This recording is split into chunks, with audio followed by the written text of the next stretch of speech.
जहां अदीब साहब तशरीफ फरमा हो, मौलाना तौकीर रजा साहब तशरीफ फरमा हो, राशिद अलवी साहब तशरीफ फरमा हो, अल्लू मियां तशरीफ फरमा हो और तमाम दानिश्वर तशरीफ फरमा हो, वहां तकरीर नहीं की जा सकती है, दिल की बात की जा सकती है। हमारी खुशकिस्मती यह है कि हम जानते हैं कि ईश्वर एक है। हमारी खुशकिस्मती यह है कि हम जानते हैं कि हमारे संविधान में क्या लिखा है। हमारी खुशकिस्मती है कि हम सब जानते हैं कि कोई ग्रंथ, कोई धर्म लड़ाई करना नहीं सिखाता, नफरत नहीं सिखाता। संविधान में क्या लिखा है ये हम जानते हैं कि हमारी खुशकिस्मती है। लेकिन अफसोस है, संविधान स्पष्ट करता है कि धर्म जाति के नाम पर भेदभाव नहीं होगा, लेकिन बुनियादी बात यह है कि जितना भेदभाव हो रहा है जाति और धर्म के नाम पर। ये जानते हो क्यों? क्योंकि हम जो सोचते हैं वो बोलते नहीं है, जो बोलते हैं वो करते नहीं। हम सोचते कुछ और हैं, होते कुछ और हैं, कहते कुछ और हैं और करते कुछ और हैं। उसका नतीजा हमारे सामने। भगत सिंह शहीद हुए, अगले दिन फांसी लगने वाली थी। शाम को मां उनसे मिलने आती है, भगत सिंह की मां। उसकी आंखों में आंसू देखकर भगत सिंह कहते हैं, तुम भगत सिंह की मां हो, तुम्हारी आंख में आंसू अच्छे नहीं लगते? उसने कहा, बेटा जब मैं जानती हूं तू देश के लिए शहीद हो रहा है, मैं सब जानती हूं, लेकिन जब तू पैदा हुआ था मैंने ख्वाब देखा था कि तू बड़ा होगा, घोड़ी पे चढ़ेगा, दुल्हन लाएगा। जैसे जैसे तू बड़ा होता चला गया, मेरा ख्वाब भी बड़ा होता चला गया। अब सोचती हूँ कल तू चला जाएगा तो मेरा ख्वाब टूट रहा है, और जब ख्वाब टूटता है तो आंख से आंसू निकलना स्वाभाविक है। ये प्रसंग मैं इसलिए यहाँ कह रहा हूं कि यहाँ एक देश का सच्चा सपूत बैठा है जिसका नाम जनरल वीके सिंह है।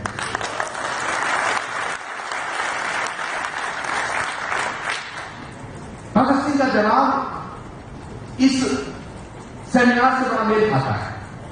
भगत सिंह जानते हैं क्या कहता है? और सोचो कि 23 साल का जवान जो कल जाने वाला है, उसका जज्बा देखो, उसका लेवल देखो। भगत सिंह कहता है कि तू न रोना कि तू है भगत सिंह की मां, मर के भी लाल तेरा मरेगा नहीं, घोड़ी चढ़कर तो लाते हैं दुल्हन सभी, हंस के हर कोई फांसी चढ़ेगा।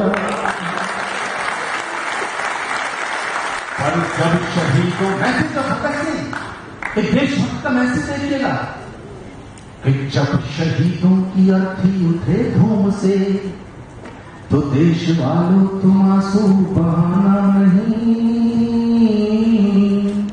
पर मनाओ जब आजाद भारत का दिन, उस घड़ी तुम हमें भूल जाना। तो मेजर साहब, जनरल साहब, ऐसे ही अशफाकुल्लाह खां को जब फांसी दी गई तो अंग्रेजी ने पूछा कि तुम्हारी कोई आखिरी ख्वाहिश है? तो जानते हो उन्होंने क्या कहा कि कुछ आरज़ू नहीं, गराज़ू तो ये है, लाकर सरासी रख दो खाके वतन का। अब देखिए भगत सिंह की शहादत, उसका बलिदान, उसकी कुर्बानी, और अशफाक की शहादत। क्या भगत सिंह इसलिए कुर्बान हुए कि इस देश पर केवल सरदारों का राज होगा? क्या चंद्रशेखर आजाद ने अपने कनपटी पे गोली दाग के अपने प्राण निछावर किए कि इस देश पर ब्राह्मण राज करेगा? क्या अशफाकुल्लाह खां की कुर्बानी इसलिए कि इस देश पर केवल मुसलमान का राज होगा? कहां खो गए हैं? कौन? कुर्बानी और शहादत देने वालों का मंशा ये नहीं था मेरे दोस्तों। धर्म कभी आतंकवाद नहीं सिखाता, मजहब कभी आतंकवाद नहीं सिखाता, लेकिन अफसोस कि धर्म के नाम पर आतंकवाद किया जाता है। जहां तक मैंने समझा है, अभी सच्चा साहब कह रहे थे, विवेकानंद की बात कहते, विवेकानंद तो कलयुग में हुए, द्वापर में भगवान कृष्ण ने कहा है, अयम विजय पर्व की गणना नदुचेत साम उदार चरित्र नाम तू वसुधैव कुटुंबकम, ये कहा है। तेरा मेरा छोटा मोटा ये तो छोटी बातें हैं। पूरी दुनिया पूरी मसला हमारा कुटुंब है, हमारा परिवार है। और माफ करना, पैगंबर इस्लाम की नसीहत भी यही है, इसलिए उन्हें रहमतुल आलमीन कहा गया है।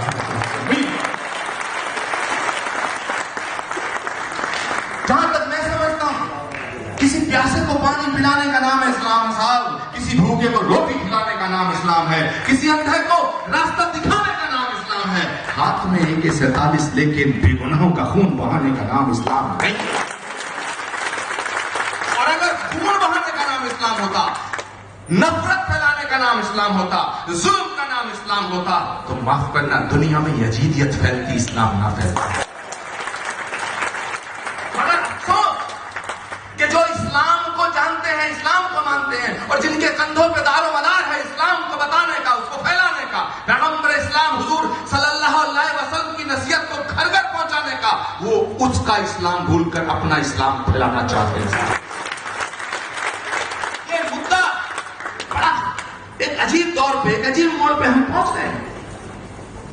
और माफ करना, ये एंटी टेररिस्ट कॉन्फ्रेंस है, इसमें सभी लोग आतंकवाद के खिलाफ बात कर रहे हैं। तो जो हमारे देश का चौथा स्तंभ कहा जाता मीडिया, यहां से गायब नजर आता है। अगर ये प्रो टेररिस्ट कॉन्फ्रेंस होती, पूरे देश का मीडिया यहां होता। के साथ हिंदुस्तान पर 1000 साल विदेशी हुक्मरानों का राज रहा है, जिसमें मुगल आए, अफगान आए, अंग्रेज आए, 200 साल के करीब। लेकिन हिंदुस्तान की तहजीब और तवक्को, गंगा जमनी तहजीब को इतना नुकसान नहीं हुआ जितना 70 साल की देश की आजादी के बाद। मुसलसल कोशिशें हुई हिंदुस्तान की इस रवायत को तोड़ने की, आपसी मोहब्बत को तोड़ने की, गंगा जमनी तहजीब को तोड़ने की, लेकिन साथ तोड़ नहीं पाए 1000 साल में, जितना 70 सालों में हमको बांट दिया गया। कहीं अगड़े के नाम पे, कहीं पिछड़े के नाम पे, हिंदू के नाम पे, मुसलमान के नाम पे, अब तो गोत्रों में बट रहे हैं। साहब कैसी बातें कर रहे हैं आप, हिंदू मुसलमान की तो बात ही छोड़ दो। मैं अभी गया, जमीयत उलमाए हिंद का एक जलसा था, वहां पर एक मौलाना ने एक आवाज दी और उन्होंने मांग की कि जेलों में जितने बेगुनाह मुसलमान हैं उन्हें छोड़ दो। बात बड़ी अच्छी थी। मैंने कहा साहब, जो बेगुनाह हिंदू हैं उन्हें भी छोड़ दो। मौलाना तौकीर साहब ने तशरीफ फरमा है। ये मेरे कल की, इन्होंने मुझसे कहा, एक बार कल की महोत्सव हुआ संभल में, लाखों लोग थे साहब, वहां पूरे देश का मीडिया था, मुझे पता भी नहीं था। मैंने मौलाना तौकीर साहब को कहा कि आप साहब हमारे संतों के मंच पे आइए। यहाँ अखिल भारतीय संत समिति के हमारे महामंत्री बैठे हैं, स्वामी देवेंद्रानंद गिरी जी, प्रकाशानंद जी। मैं चाहता हूं आप तालियों से उनका स्वागत।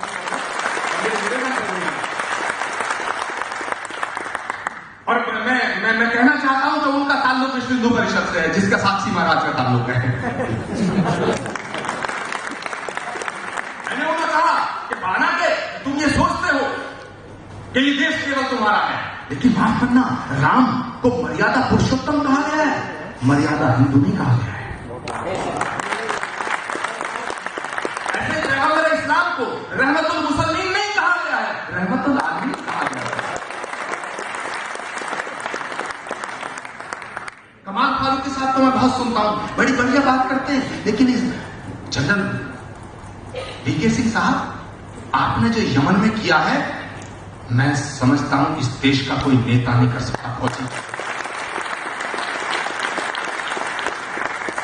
और मैं तो इस मंच से कहना चाहता हूं, हिंदुस्तान के कोने कोने में आपका इस्तेमाल खैर मकदम होना चाहिए। आपने हिंदुस्तान का सर ऊंचा किया है, लेकिन जब आप यमन में हिंदुस्तान का सर ऊंचा कर रहे थे, तो टेलीविजन पे पता है कौन सी खबर चल रही थी? ये नहीं चल रही थी कि जनरल वीके सिंह अपनी जान को हथेली पे रख के हिंदुस्तान का सर ऊंचा कर रहे हैं। ये खबर चल रही थी गाजियाबाद में वीके सिंह लापता का पोस्टर चल रहा है।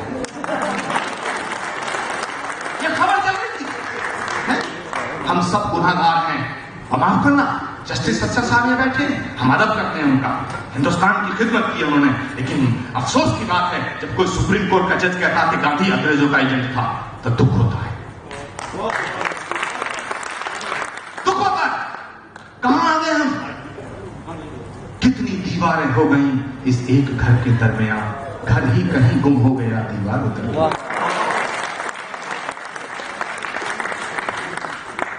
आज हम इस मंच पर, जहां तमाम पॉलिटिशियंस बैठे हैं, और इस देश में एक माहौल है आज भी इस देश के अंदर एक फीलिंग है कि फौजी ईमानदार होता, झूठ नहीं बोलता। मैं खासतौर से जनरल साहब आपसे कहना चाहता हूं, आप नेता हो गए, माफ करना, कोई देश का नेता फौजी नहीं हो सकता और फौजी कभी नेता नहीं हो सकता।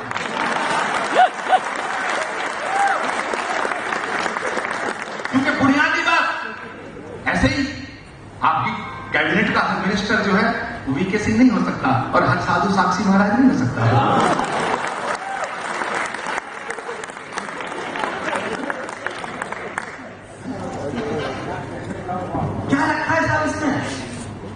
एक बात बड़ी साफगोई से, बड़ी ईमानदारी से कहना चाहता हूं, गांधी की हत्या किसी मुसलमान ने नहीं की, इंदिरा गांधी को शहीद किसी मुसलमान ने नहीं किया, राजीव गांधी के टुकड़े किसी मुसलमान ने नहीं किए, बेअंत सिंह की कार को किसी मुसलमान ने नहीं उड़ाया, ललित माकन की हत्या किसी मुसलमान ने नहीं की, हितेश्वर सैकिया के खानदान को किसी मुसलमान ने नहीं मारा। अरे अगर कोई आतंकवाद में शामिल अगर कोई आदमी मुसलमान है तो क्या पूरी कौम को आतंकवादी करार दिया जाएगा? समझौता एक्सप्रेस ब्लास्ट के अंदर, अजमेर ब्लास्ट के अंदर, दरगाह के ब्लास्ट के अंदर, मालेगांव ब्लास्ट के अंदर अगर कुछ हिंदू पकड़े गए तो क्या पूरी हिंदुत्व को आप आतंकवादी करार देंगे? मैं कहना चाहता हूं कि अपराध का कोई मजहब नहीं होता, आतंकवाद का कोई धर्म नहीं होता।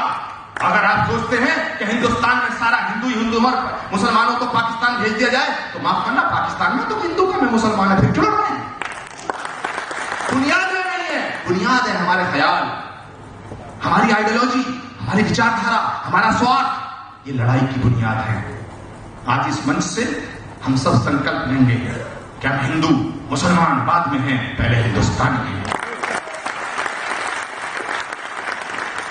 हम अपने घर के अंदर, मंदिर के अंदर प्रार्थना करें, मस्जिद के अंदर इबादत करें, लेकिन जब सड़क पे निकलेंगे तो सीना चौड़ा करके हिंदुस्तानी बन के निकलेंगे।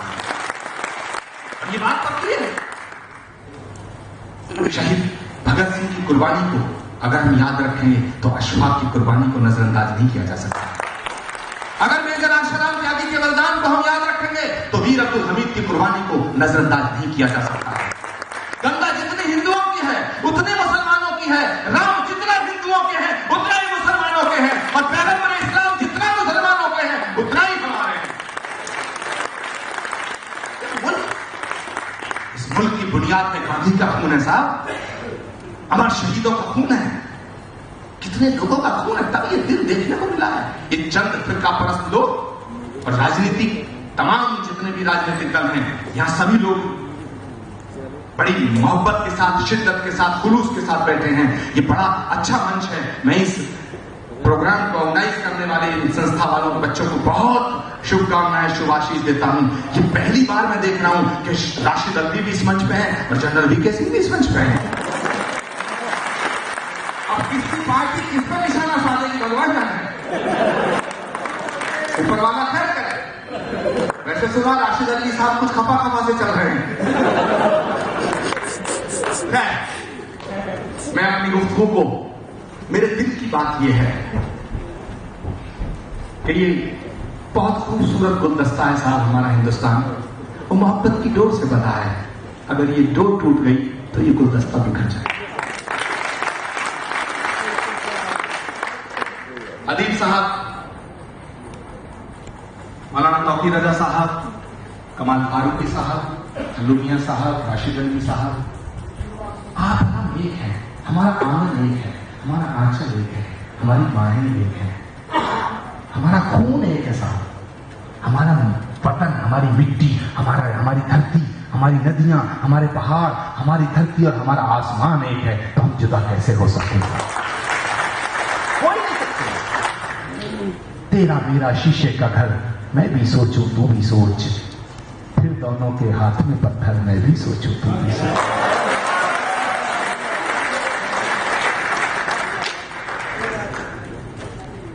और इस लिम्रा फाउंडेशन के जो यूथ हैं, अलुमिया के बेटे टीपू साहब और ये जब लड़के मुझसे मिलने आए तो इन्होंने कहा साहब हम एक एंटी टेररिस्ट कॉन्फ्रेंस रखना चाहते हैं। मैंने कहा बात तो अच्छी है, लेकिन भाई कौन कौन आएंगे, क्या होगा? उन्होंने कहा साहब आप जरूर आइएगा। मैंने भाई मैं तो आ जाऊंगा, लेकिन कहीं ऐसा ना हो मेरा नाम पढ़ के कोई और लोग ना हमें। क्योंकि कुछ विश्व हिंदू परिषद के जो महात्मा हैं और कुछ नेता हैं वो मुझे ही आतंकवादी बनाने में तुले हुए हैं कि मैं मोहब्बत की बात क्यों करता हूं। मैं कहना चाहता हूं मेरे दोस्तों कि जमाना कुछ भी कहे उसका एहतराम न कर, जिसे जमीर ना माने उसे सलाम। कुछ भी कहे। जनरल जी के साहब आपकी शान में मैं एक दो पंक्ति पढ़ना चाहूंगा कि जननी जने तो भक्त जन, जननी जने तो भक्त जन, या दाता या सूर। जननी जने तो भक्त जन, या दाता या सूर, नहीं तो जननी बांझ रहे क्यों खोती अपना। हमें जरूरत है आप जैसे देशभक्तों की, इस हिंदुस्तान को जरूरत है, मैं तो कहूंगा पूरी दुनिया को जरूरत है। बस अपनी गुफ्तगू खत्म करूंगा। मुझसे मौलाना तौकीर रजा साहब ने कहा था, मैंने हुजूर सल्लल्लाहु अलैहि वसल्लम की शान में कुछ लिखा, वो नाक पर गई और इस मौजूद से बड़ा मेल खाती है। वो मैंने कहा है कि राम केवल हिंदुओं के नहीं है, गंगा केवल हिंदुओं की नहीं है, मोहम्मद केवल मुसलमानों के लिए नहीं है। मैंने कुछ लिखा, अगर आपकी इजाजत हो तो मैं करनी पड़ेगी।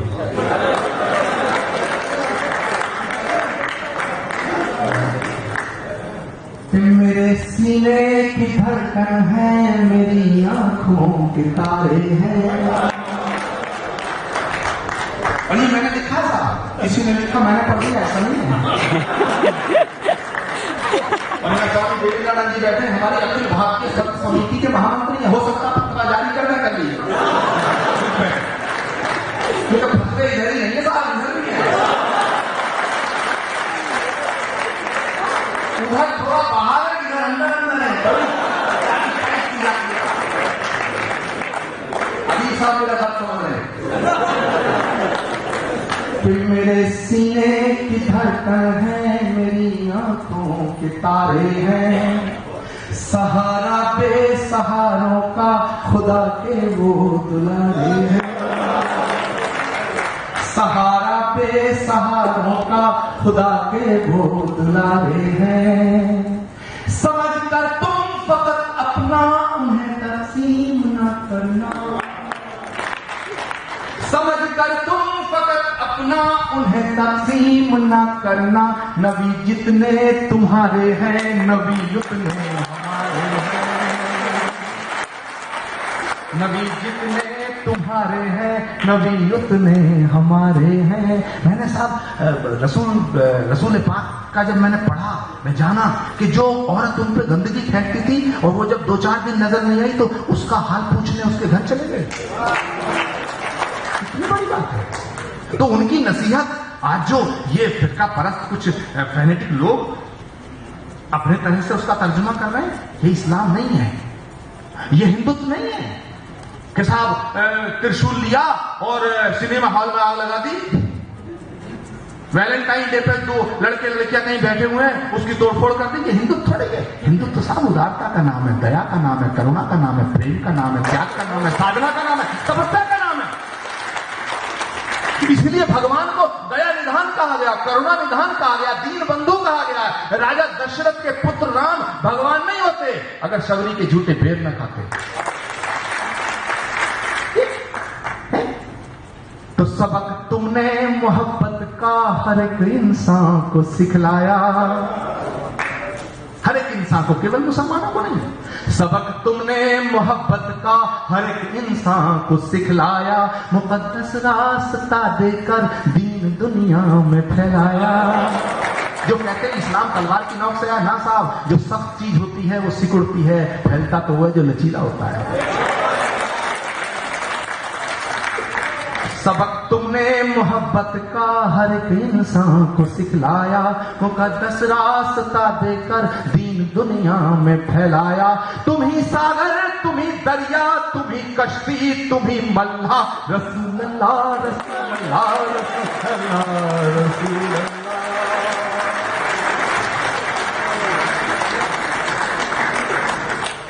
बहुत बहुत शुक्रिया। यहाँ के मेरे दोस्तों, कुछ रवायतें हैं, दस्तूर है और एक डिसिप्लिन है। सबक तुमने मोहब्बत का हर एक इंसान को सिखलाया, मुकद्दस रास्ता देकर दीन दुनिया में फैलाया। तुम्ही सागर, तुम्ही दरिया, तुम्ही कश्ती, तुम्ही मल्हा, रसूल अल्लाह।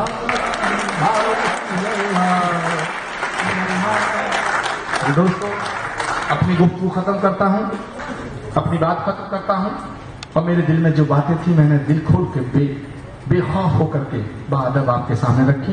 किसी को थोड़ा बहुत कष्ट पहुंचा हो, तकलीफ पहुंची हो, माजरत चाहता हूं, लेकिन बातें सच्ची थी और सच ही कहना चाहिए। अफसोस इस बात का है कि गजब है, सच को सच कहते नहीं वो कुरान और उपनिषद उड़े हुए हैं। हम बुनियादी रूप से भटक गए हैं। अपनी बात खत्म करता हूं। लिम्रा फाउंडेशन के तमाम अपने दोस्तों को इसकी कामयाबी की बधाई देता हूं और ये वादा करता हूं कि आप इस एंटी टेररिस्ट कॉन्फ्रेंस जो आपने दिल्ली में की है, दिल्ली में तो पढ़े लिखे लोग हैं नहीं, इस देश के कोने कोने में जाकर के, गांव-गांव में जाकर के इस फोरम से इस प्रोग्राम को करिए। हम पूरे कंधे से कंधा मिलाकर, कदम से कदम मिलाकर आपका साथ देंगे।